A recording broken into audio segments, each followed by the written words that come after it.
भगवान शिव के जन्म के बारे में कई कहानियां प्रचलित हैं।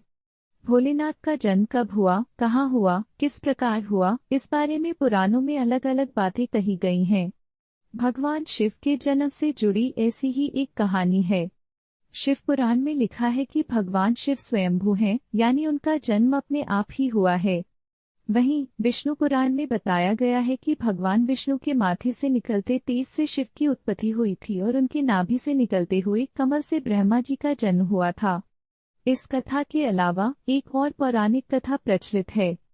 बड़े बुजुर्ग बताते हैं कि एक बार की बात है जब भगवान विष्णु और ब्रह्मा जी के बीच इस बात पर बहस छिड़ गई कि सबसे महान कौन है। इस बात को लेकर जब दोनों बहस कर रहे थे तो एक खंबे के रूप में महादेव उनके बीच आ गए। वो दोनों इस रहस्य को समझ नहीं पाए और तभी अचानक एक आवाज आई जिसने कहा कि जो भी इस खंबे का छोर ढूंढ लेगा वही सबसे महान कहलाएगा। यह सुनते ही ब्रह्मा जी ने एक पक्षी का रूप लिया और खंबे का ऊपरी हिस्सा ढूंढने निकल गए। वहीं विष्णु जी ने वराह का रूप धारण किया और खंबे का अंत ढूंढने निकल गए। बहुत देर तक खोजने के बाद भी दोनों में से किसी को खंबे का छोर नहीं मिला और दोनों ने हार मान ली।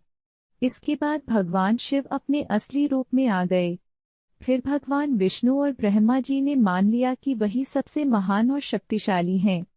यह खंबा उनके न जन्म लेने और न मरने का प्रतीक है। इस कारण यह कहा जाता है कि भगवान शिव स्वयंभू है, यानी वह अमर हैं।